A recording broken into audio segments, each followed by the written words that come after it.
Esta tarea es, la tarea número 5 es sobre las críticas a Colbert dentro del tema ética, que es el que estamos trabajando. Colbert es un racionalista moral. Tomamos decisiones, según él, basadas en razonamientos. Y hay razonamientos mejores que otros. Por ejemplo, un estudiante de medicina que debe hacer un examen sobre los grupos sanguíneos. Y dice, no voy a copiar porque a lo mejor me pillan y me suspenden o me echan de la carrera. Otro estudiante de medicina dice, no voy a copiar porque a lo mejor, si yo no sé sobre los grupos sanguíneos, una persona muere y voy a la cárcel.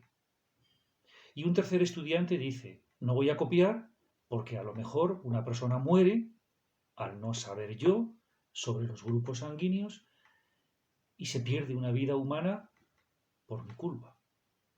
¿Cuál de los tres razonamientos es el razonamiento superior?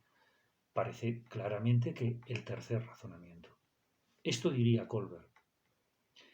Pero Gilligan, una psicóloga que criticó muy fuertemente a Colbert, Gilligan dice que no decidimos con razonamientos, sino con nuestras emociones. Si no tuviéramos emociones, no podríamos decidir. Es lo que pasa con muchos dilemas de los que planteamos en clase. Por ejemplo, ¿a quién se debe salvar? ¿A una madre con hijos o a un científico que no tiene hijos, pero que está investigando la cura contra el cáncer y podría encontrar esa cura? Con frecuencia este tipo de dilemas no conducen a nada. Llevan a un callejón sin salida y es porque solo se dirigen a la parte lógica, a la parte racional de nuestro cerebro. Nos faltan las emociones y sin emociones realmente no podríamos tomar decisiones. Esto es el emotivismo moral. Bueno, podríamos seguir explicando los conceptos clave de este texto que tenéis que leer. Por ejemplo, el deontologismo moral. Colbert es deontológico. La madurez moral, según él, es hacer las cosas por obediencia a un principio moral, aunque no sea beneficioso, ni para mí, incluso en un caso límite, ni para el mundo. Pero si debo obedecer un principio moral, debo obedecerlo.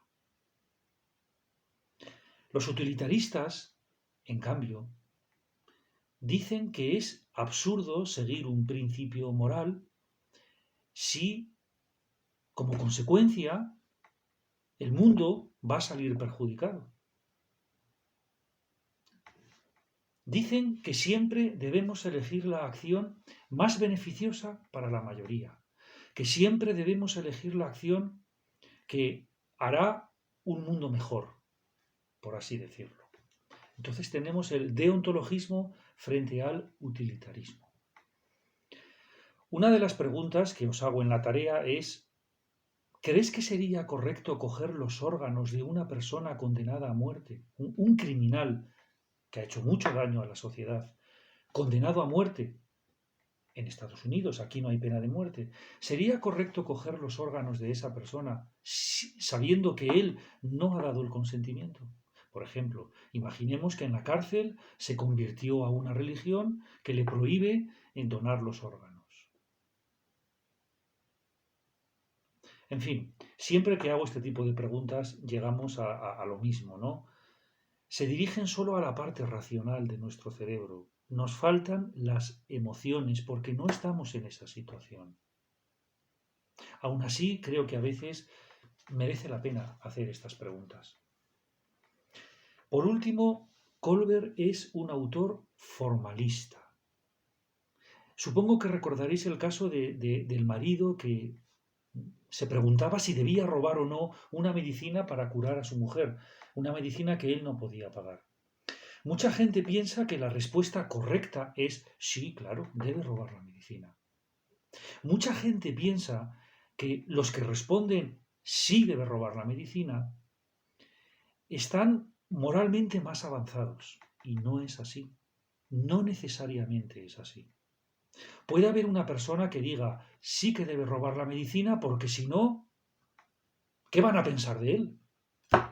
Y otra persona puede decir, no debe robar la medicina porque entonces le está quitando la medicina a otras personas que también la necesitan. Y aunque sea muy duro y aunque sea muy doloroso, no tiene derecho a quitar esa medicina. ¿Cuál de los dos razonamientos es más maduro, es más avanzado? Colbert defiende que el que dice sí que debe robar la medicina puede estar muy avanzado o todo lo contrario, puede ser un egoísta que solo piensa en sí mismo.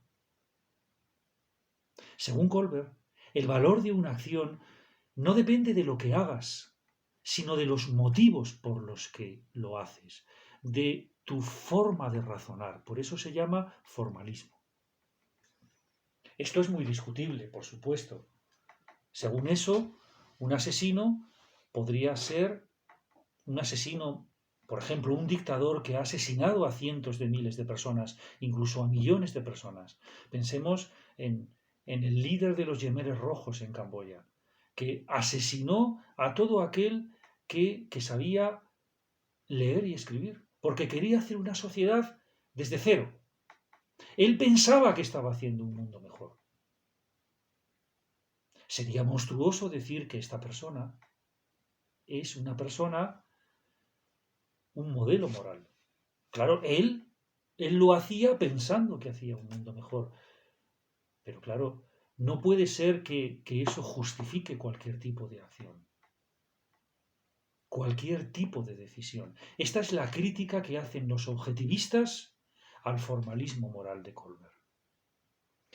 Bueno, espero que esta pequeña explicación os sirva para leer el texto, que es un texto un poquito difícil, muy filosófico, y luego tenéis que responder a las preguntas que he hecho. Muchas gracias por vuestra atención.